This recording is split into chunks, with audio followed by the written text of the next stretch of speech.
wealthy socialite with powerful friends, including President Bill Clinton, recently gave up her United States citizenship.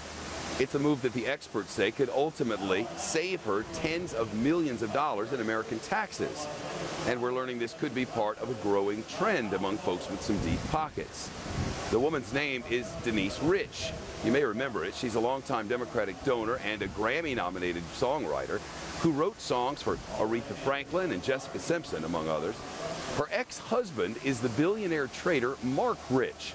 He left the United States in the 1980s after he was indicted on charges of tax evasion and making illegal oil deals with Iran. President Clinton pardoned Mark Rich back in 2001. Now, a lawyer for Denise Rich says the socialite gave up her United States passport so that she could be closer to her children and her current partner in Europe. But at the same time, her tax bill could get a whole lot smaller. Trace Gallagher with the details on this live in our West Coast newsroom. Do we know exactly how much money she stands to save, and I guess the United States taxpayers stand to lose here?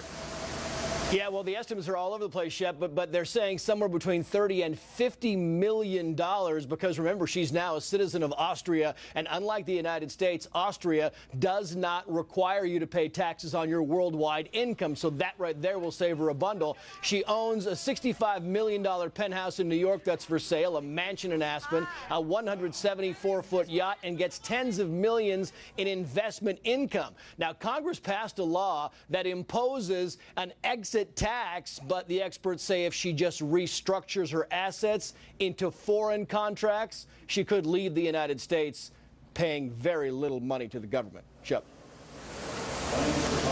Trace Gallagher, live with us out in Los Angeles this afternoon. Trace, thanks. But I do want to ask you one question, if you don't mind. I mentioned in the report that I gave at the top of this segment that this is becoming a bit of a trend. Is there evidence of that?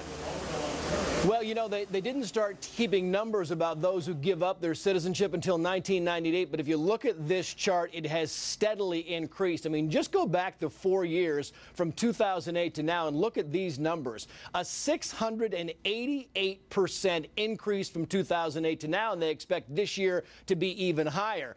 We talk about Denise Rich, but Facebook co-founder Eduardo Saverin is among those high-profile rich people who also gave up their citizenship. And those from the conservative Cato Institute believe the trend will continue. Listen. I think there's a lot of concern that in the long run, especially, America is going to become another collapsing welfare state like Greece. And then you add on top of that the fact that our tax code is incredibly punitive, especially for people with a lot of assets. We're seeing more and more people deciding that an American citizenship is just too expensive and risky in the long run. Yeah, and don't forget, they expect a lot of older rich people also to flee the country because they would no longer have to pay inheritance tax. Shep. Trace Gallagher in Los Angeles this afternoon. Trace, thank you.